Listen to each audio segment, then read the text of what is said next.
प्राचीन समय की बात है। उज्जैन में राजा भोज राज्य करते थे। वह बड़े दानी और धर्मात्मा थे। उनके बारे में प्रसिद्ध था कि वह ऐसा न्याय करते कि दूध और पानी अलग अलग हो जाए। नगरी में एक किसान का एक खेत था, जिसमें उसने कई साग सब्जी लगा रखी थी। एक बार की बात है कि खेत में बड़ी अच्छी फसल हुई। पूरी जमीन पर तो खूब तरकारियां आईं, लेकिन खेत के बीचों बीच थोड़ी सी जमीन खाली रह गई। हालांकि किसान ने उस जमीन पर भी बीज डाले थे, लेकिन वहां कुछ नहीं उगा। किसान ने वहां खेत की रखवाली के लिए एक मचान बना लिया। जब भी किसान मचान पर चढ़ता अपने आप चिल्लाने लगता, कोई है, राजा भोज को पकड़ लाओ और सजा दो, मेरा राज्य उससे ले लो, जाओ जल्दी जाओ। सारी नगरी में यह बात आग की तरह फैल गई और राजा भोज के कानों में पहुंची। राजा ने कहा, मुझे उस खेत पर ले चलो। मैं सारी बातें अपनी आंखों से देखना और कानों से सुनना चाहता हूँ। राजा भोज जब उस जगह पहुंचे तो उन्होंने भी वही देखा कि किसान मचान पर खड़ा है और कह रहा है, राजा भोज को फौरन पकड़ लाओ और मेरा राज्य उससे ले लो। यह सुनकर राजा चिंतित हो गए। चुपचाप महल में लौटा आए। उन्हें रात भर नींद नहीं आई। सवेरा होते ही उन्होंने राज्य के ज्योतिषियों और जानकार पंडितों को इकट्ठा किया। उन्होंने अपनी गोपनीय विद्या से पता लगाया कि उस मचान के नीचे कुछ छिपा है। राजा ने उसी समय आज्ञा दी कि उस जगह को खुदवाया जाए।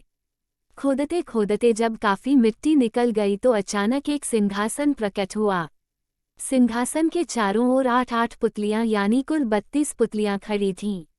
सबके अचरज का ठिकाना न रहा। राजा को खबर मिली तो सिंहासन को बाहर निकालने को कहा, लेकिन कई मजदूरों के जोर लगाने पर भी वह सिंहासन टस से मस न हुआ। तब एक पंडित ने कहा कि यह सिंहासन देवताओं का बनाया हुआ है, अपनी जगह से तब तक नहीं हटेगा जब तक कि राजा स्वयं इसकी पूजा अर्चना न करें। राजा ने ऐसा ही किया। पूजा अर्चना करते ही सिंहासन ऐसे ऊपर उठाया मानो फूलों का हो। राजा बड़े खुश हुए। सिंहासन में कई तरह के रत्न जड़े थे जिनकी चमक अनूठी थी। सिंहासन के चारों ओर 32 पुतलियां बनी थीं।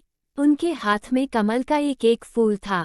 राजा ने हुक्म दिया कि खजाने से रुपया लेकर सिंहासन दुरुस्त करवाएं।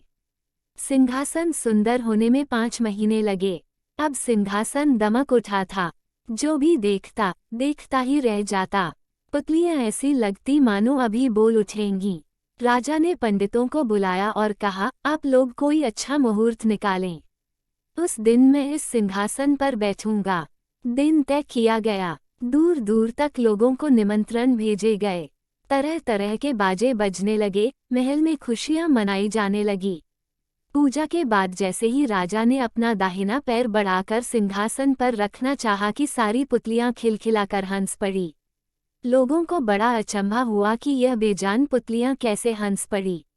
राजा ने अपना पैर खींच लिया और पुतलियों से पूछा, ओ सुंदर पुतलियों, सच सच बताओ कि तुम क्यों हंसी।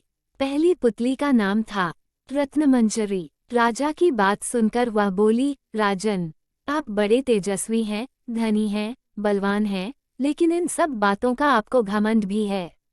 जिस राजा का यह सिंहासन है वह दानी, वीर और धनी होते हुए भी विनम्र थे, परम दयालु थे। राजा बड़े नाराज हुए। पुतली ने समझाया, महाराज, यह सिंहासन परम प्रतापी और ज्ञानी राजा विक्रमादित्य का है।